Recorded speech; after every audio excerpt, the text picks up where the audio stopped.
So yun mga kagulay, isang magandang umaga at welcome back nga pala ulit dito sa aking channel.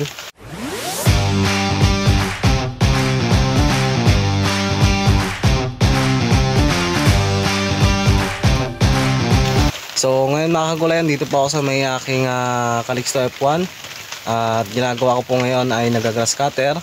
So medyo marami kasi nagtatanong sa akin kung bakit hindi ako nag-apply ng herbicide dito sa aming talungan. So makikita nyo mga kagulay, medyo madami po siyang damo.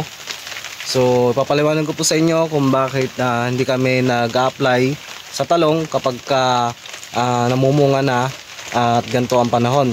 So makikita nyo mga kagulay na medyo maambon-ambon dito. Ayan, may papansin nyo may tumutulo dito sa bubong. So, medyo marami kasi nagtataka at nagtatanong. So ito yung gamit yung grass cutter.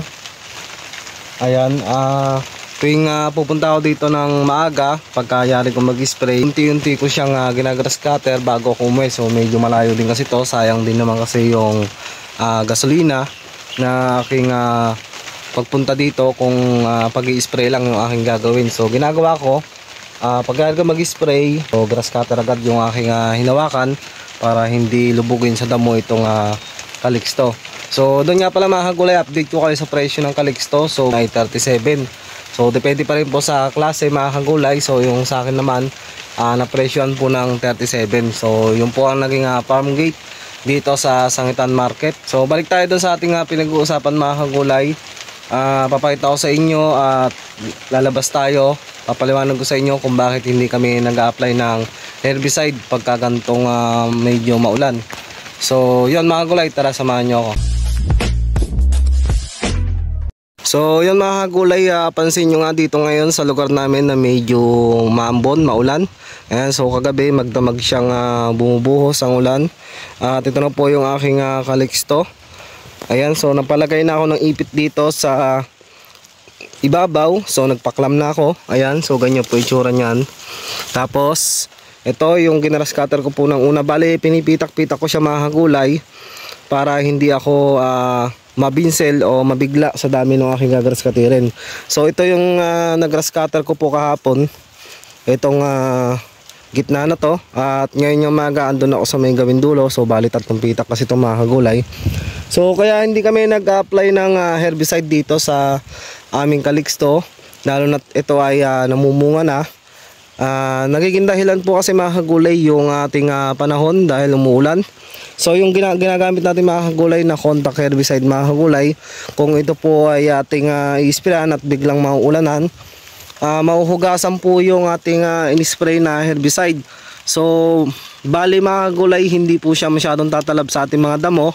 At isa pa mga kagulay, ang iniwasan natin yung pagtigas ng bunga. So maaari kasi mga kagulay na bumaba sa lupa yung ating in-spray na herbicide. So yun po ang aming iniiwasan, dahil pagka talaga mga kagulay, kung nag-apply po kayo ngayong maga tapos 1 oras pa lang siya simula nung ating pagka-spray, medyo mahuhugasan po. So hindi natin kasi matansya din yung panahon. Minsan kasi sobrang init ng panahon tapos bigla pong uulan. So ngayon talaga dito naman sa lugar namin, ngayon papasok na nga po medyo tagulan, kaya medyo control kami sa pag-apply ng herbicide. So bali ang mga ginagamit ko lang naman mga kagulay, mga contact na herbicide.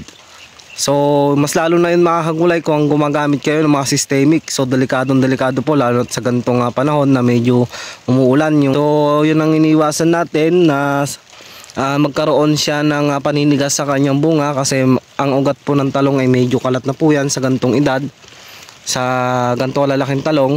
So yung pang iniiwasan natin. Kung mag-apply man ako mga kagulay, tinitiyak ko din at sinusure ko na maganda yung magiging panahon ng maghapon para maging makapit po. So yung contact, di ba mga kagulay, halos sinasagad natin sa puno. Ang ugat ng talong po ay andyan na lang po yan. Mga nagtatanong nga kung bakit di kami nag-apply ng herbicide pagka gantong umuulan. So hindi natin kasi masabi ang panahon. So lalo na ngayon dito sa lugar namin, medyo papasok na yung tagulan. So yun mga kagulay, hanggang dito na lang muna yung aking video. So pinaliwanag ko lang po sa inyo kung bakit kami hindi nag-apply.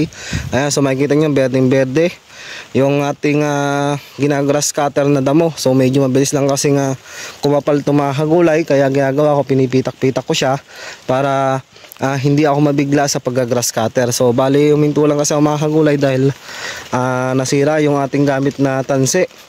Ayan, so uwi na rin ako sa may bahay at kukunin ko yung extra tansi. So mahirap kasing gamitin pagka isang talim lang po o yung isang tansi na lang po nakakabit. So ito po yung nabili ko sa Shopee na Honda GX35 na nabili ko sa Shopee ng 2,700. So bali mga kagulay, meron kasi yung batcher na ginamit, kaya medyo nakatipid tayo ng halos 1,000. So sa paggamit ng mga kagulay kasi nito mga kagulay, depende lang po sa inyo. Kung dire-diretsuhin nyo po yung inyong paggamit ng grass cutter, siyempre mas malakas pong konsumo natin.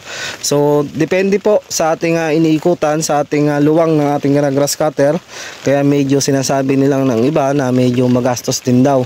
So kung tao-tao naman kasi mga kagulay, magastos din at medyo gastos tayo sa pagkain o sa merienda dito.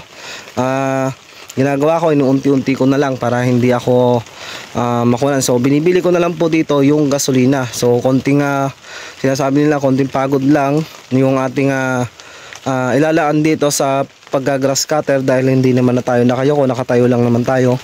So talagang tiyagaan na lang mga kagulay sa paggamit ito.